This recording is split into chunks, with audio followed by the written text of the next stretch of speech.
Halo semuanya, kembali lagi di channel Marcel Laredo. Gue ingin nanya ke kalian semua dulu, apa motor adventure yang paling banyak di Indonesia? Pasti dari kalian jawabnya BMW GS. Well, nggak salah sih, karena BMW GS itu udah banyak orang make. Salah satunya polisi. Mereka juga pakai BMW GS. Nah, cuman BMW GS itu kan nggak semua orang bisa punya motor seperti itu, karena itu mahal guys, moge ya soalnya. Nah, tapi kalau gua bilang ke kalian, ada motor adventure yang bisa dibilang masuk akal untuk kalian beli. Ya budgetnya di bawah, masih di bawah 100 juta lah. Kira-kira motor ini, Honda CRF 250 Rally.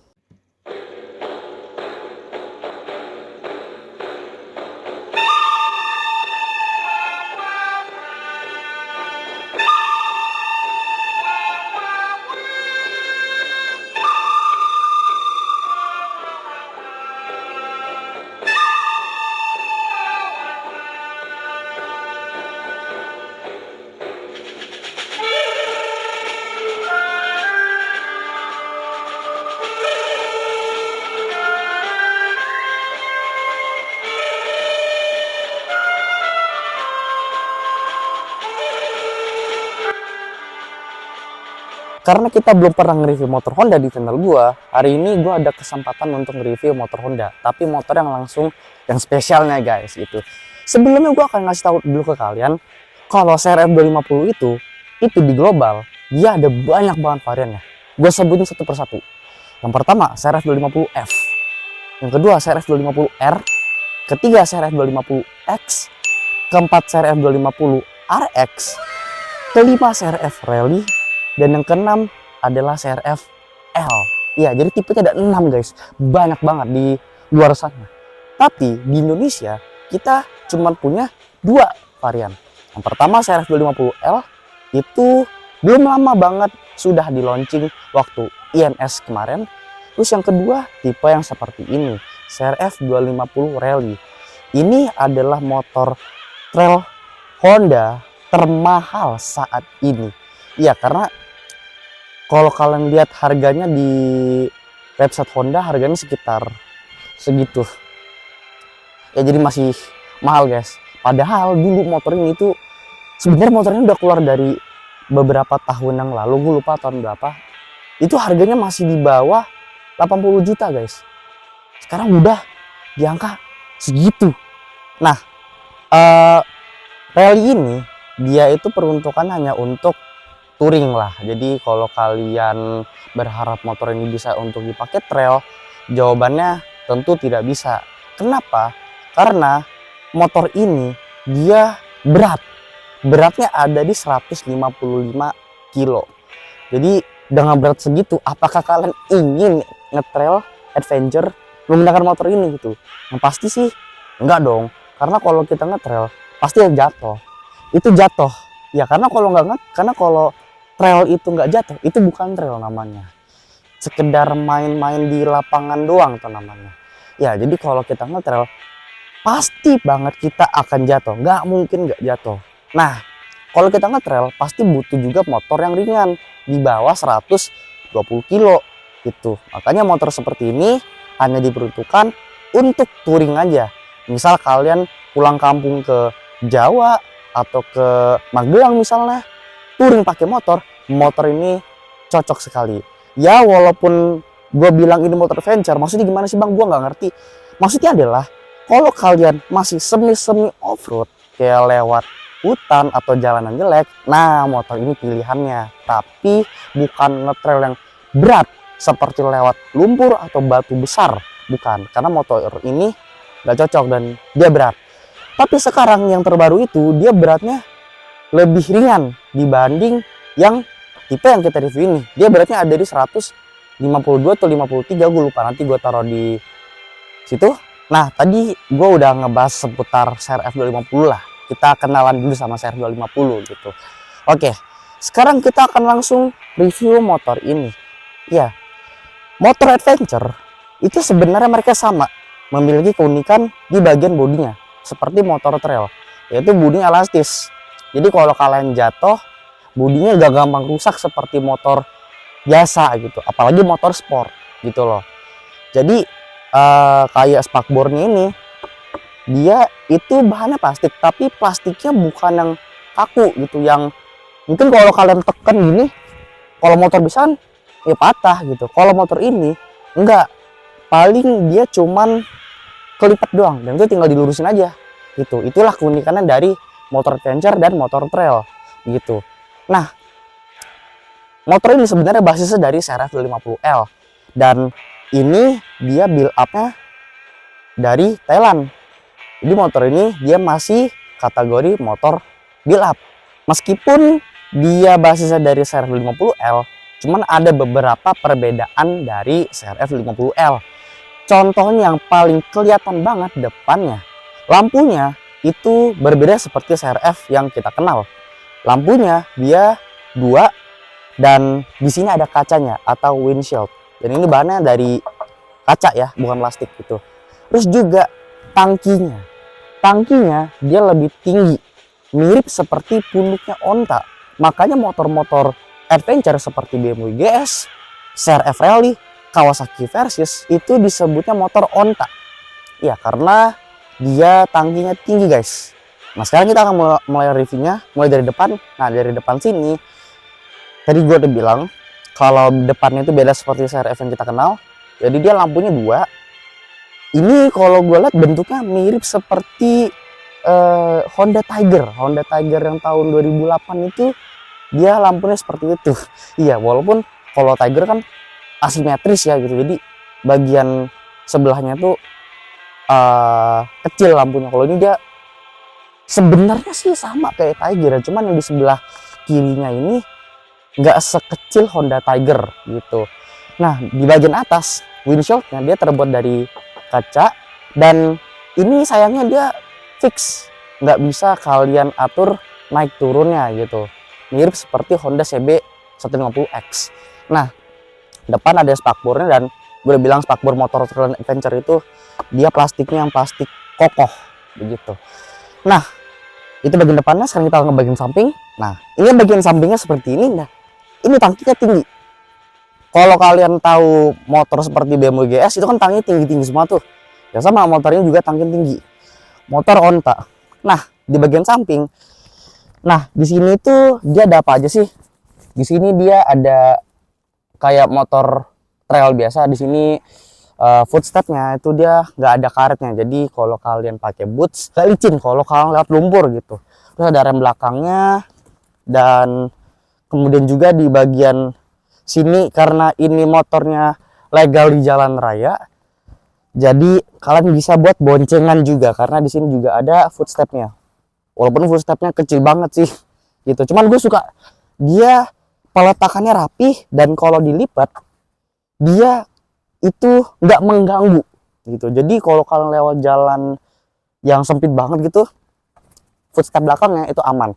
Karena biasanya motor-motor yang punya footstep itu kan dia terlalu panjang footstepnya. Jadi biasanya sih ya itu suka keserempet gitu. Dan gue suka ini. Motor ini dia warnanya hitam. Dulu motor ini tuh dia ditawarkan dengan 3 warna. Yang pertama merah, merahnya CRF ya gitu. Kedua warna hitam seperti ini. Hitam ada putih merahnya juga sih. Terus yang ketiga ada juga warna merah tapi ada ya kayak stiker atau dekal Monster Energy gitu. Kenapa begitu? Karena CRF Rally itu dia punya varian yang 450 dan CRF 450 itu adalah motor Paris Dakar dan dia dari tim Monster Energy, makanya Honda itu menawarkan varian warna merahnya. Yang ketiga itu ada tulisan atau stiker Monster Energy-nya. Tapi itu dulu, karena kalau sekarang kalian cuma ditawarkan satu varian doang, yaitu warna merah terbarunya Honda gitu. Nah, terus bagian belakang, di belakang sini dia ada spakbornya karena dia motor yang legal jalan raya, jadi spakbornya panjang. Di bagian belakang dia lampunya ini dia nanti kita akan kasih lihat dia sudah LED atau belum. Di bagian sini juga sudah ada sen. Terus ada knalpotnya di bagian samping dan knalpot ditutup rapi gitu. Oh ya, gue lupa di bagian depan tadi dia ada lampu sen juga ya, dan lampu sen ini juga ada LED. Kalau segi lampu depan dia juga sudah full LED. Oh ya, ada yang kelupaan juga, di bagian depan sini stang dia juga sudah ada handguard bawaan dari Hondanya. Gua akan ngebahas bagian bawahnya sekarang yuk. Nah, sekarang kita akan ngebahas mesin dari motor ini. Mesin dari motor ini dia sesuai dengan namanya 250 cc, 4 tak ya. Dan motor ini sebenarnya dia menggunakan mesin yang sama seperti di CBR 250 RR.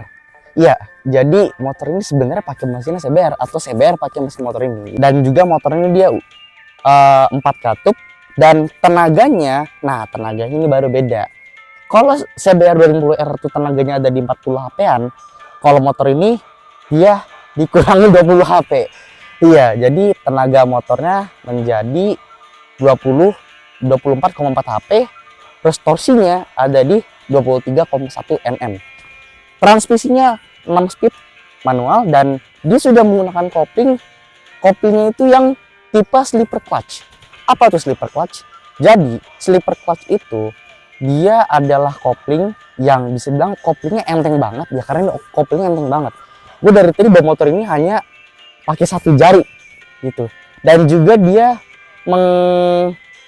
bisa dibilang dia itu menghindari slip ban belakang. Jadi kadang-kadang orang kalau mindah gigi itu kan terlalu cepat, jadi kadang-kadang ban belakang suka selip gitu kan. Nah, dengan adanya fitur slipper clutch itu dia menghindari ban belakangnya itu slip dan juga membantu ridernya itu pegal gitu, karena dia koplingnya bener-bener enteng begitu. Dan juga motor ini dia memiliki extra fan di bagian sininya. Nah ya, jadi kadang-kadang kalau kalian pakai motor ini lumayan lama gitu ya, sininya suka panas, jadi paha kalian kadang suka hangat. Jadi mirip-mirip seperti kalau kalian bawa moge. Kalau kalian pernah bawa moge, pasti kalian tahu kalau di bagian paha kalian itu panas gitu. Tapi motor ini nggak terlalu panas sih, dia hangat-hangat doang lah gitu. Oke, kalau mesin gitu aja. Nah, sekarang kita akan ngebahas bagian stangnya. Untuk stangnya dia masih menggunakan stang bawaan dari pabriknya dan dia belum fat bar. Jadi kalau kalian ingin lebih safety, tinggal ganti saja yang model fat bar. Terus juga di bagian sebelah ini kiri dia ada lampu besar, ada klaksonnya, ada sen. Terus juga ini kopling ini enteng banget. Tuh, gua hanya pakai 1 jari. Itu 2 jarinya. Tuh, bener-bener enteng. Ini handguardnya ya. Ini spionnya juga, dan spion ini ukurannya besar, jadi gue suka. Terus juga di bagian sebelah kanan dia ada kill switchnya. Terus di bagian sini ada electric starter dan dia nggak ada kickstarter gitu. Terus di sini kontak kuncinya. Nah, kuncinya seperti ini guys dia. Begitu. Yang kita akan bahas speedometer yuk. Speedometer udah digital nih. Dan informasi yang dapat aja, pertama ada indikator netral, terus ada kecepatan, jam, kilometer, bensin, dan RPM gitu. Ini gue suka ada jamnya juga loh. Ini di sini bisa set kiri kanan ya, bisa set gitu. Jadi kira-kira bagian depannya seperti itu aja ya.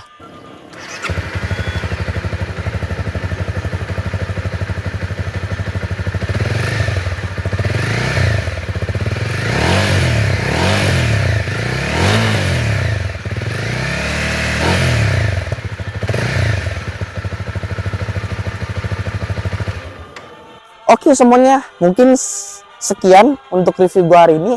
Segitu saja ya.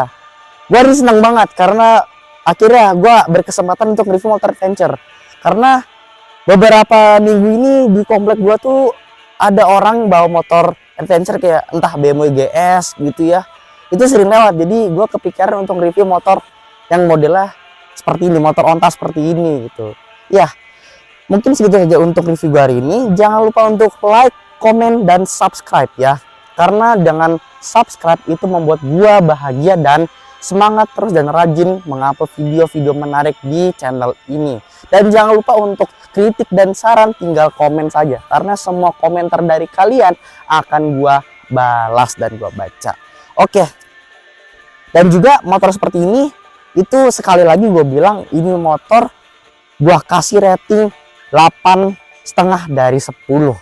Jadi motor ini kesimpulan apa? Kalau kalian jiwanya itu pentualang, terus ingin pergi keluar kota gitu ya, misalnya jaraknya jauh dari Jakarta ke Solo atau Jakarta ke Surabaya gitu, itu kan jauh tuh. Tapi kalian ingin naik motor ini pilihan kalian. Kenapa? Karena motor ini nyaman, irit. Oh ya, ukuran tangkinya, kapasitas tangkinya maksud gua itu ada di sekitar segitu.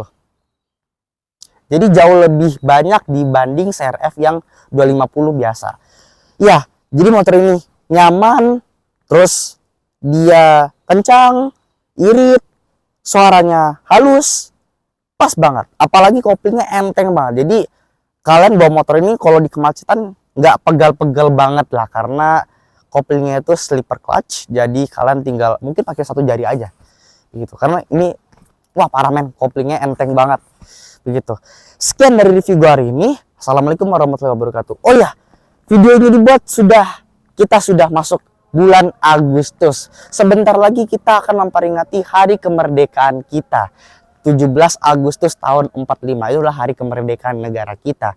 Jadi ayo kita dukung terus negara kita supaya lebih maju lagi. Oke. Gua Marcel dan gua pamit dulu dan sampai jumpa di video selanjutnya. Bye bye.